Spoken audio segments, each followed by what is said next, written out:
Evening student, स्वागत है आपका मेरे चैनल पे।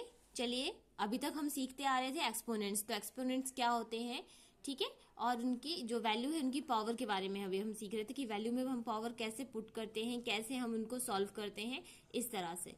ठीक है, तो अभी आपके पास अगर सामने जो है चौथा पार्ट हम स्टार्ट करेंगे। चौथा पार्ट क्या था, वो ये था, देखो, a की पावर अगर आपके पास m है, सेम b की पावर भी आपके पास m है, तो आप इसको क्या करोगे, इसको और इसको आप कैसे करोगे। ठीक है, ये किस तरह से सॉल्व होगा, तो इसको आप इस तरह से सॉल्व करोगे, a इंटू बी, इसको ब्रैकेट में लेकर अंदर बाहर आप सेम पावर लिख दोगे, लेकिन वो अलग अलग नहीं होगी, वो एक होगी। रीजन क्या है, क्योंकि ये दोनों मल्टीप्लाई कर रहे हैं लेकिन सेम पावर के साथ कर रहे थे, तो हम इसको सेम पावर के साथ ही दे देंगे। ठीक है, अब जैसे कि यहाँ पर हम एग्जाम्पल ले लेंगे। एग्जाम्पल लेने से पहले बेटा आपको अगर पुराना याद हो कि हमने कैसे किया था, वहां हम क्या करते थे, वहां पर पुराना हम क्या करते थे कि हमारे पास हमने पहले जो सीखा वो सेम वैल्यू पर सेम पावर लेके चले, हम सेम वैल्यू को हम मल्टीप्लाई करते थे अलग अलग पावर के साथ, फिर हमने उनको डिवाइड भी किया, फिर हमने उनको मल्टीप्लाई भी किया, तो इस तरह से, है ना।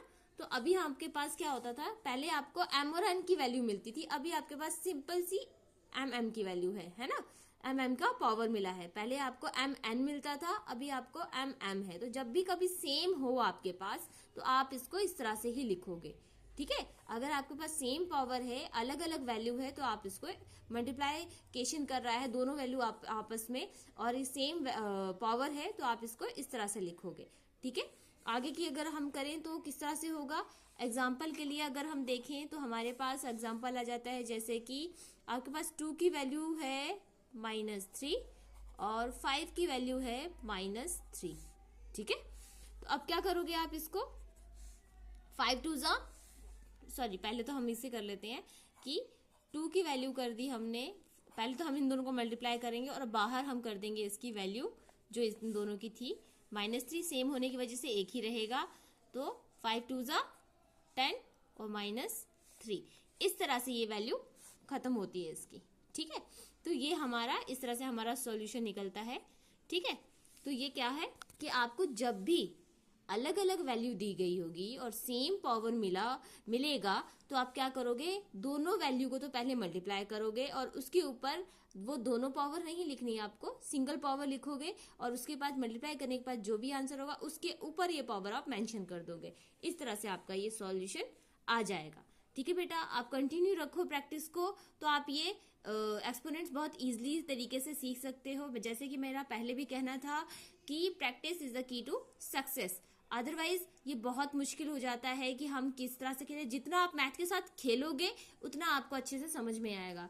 बिना खेलते हुए, जैसे आप वीडियो गेम्स खेलते हो, आप जो चीजें खेलते हो ना, वीडियो गेम्स खेलते हो आप, या फिर आप कार्ड्स गेम्स खेलते हो आप, डे टू डे, आप वो ऐसे तो आ नहीं गई आपको, चेस गेम से वो ऐसे तो आ नहीं गई आपको, आपने उस पर काम किया है तभी तो आया है। इस पर भी आप काम करें, और काम करने के साथ ही आपको ये बहुत अच्छे तरीके से समझ में आएगा। ठीक है, तो प्लीज इसको कैरी करें अच्छे से। ओके, मिलते हैं नेक्स्ट वीडियो में, जहां मैं आपको आगे ये जो मल्टीप्लाई है वहां पर हम डिवाइड में करते हैं। जैसे कि आगे आपका अगर आएगा तो वो आएगा a multiply divided by b multiply, sorry divided by b की पावर m, यानी ये दोनों है, तो कल हम इस पे स्टार्ट करेंगे। ठीक है, हमारी नेक्स्ट वीडियो इस पर होगी, तो प्लीज हमारे चैनल के साथ जुड़े रहिए। ठीक है, अगर आपको मेरा वीडियो पसंद आया तो लाइक करें, कमेंट करें और चैनल को सब्सक्राइब करें। Thank you so much, bye bye, मिलते हैं नेक्स्ट वीडियो में, बाय बाय।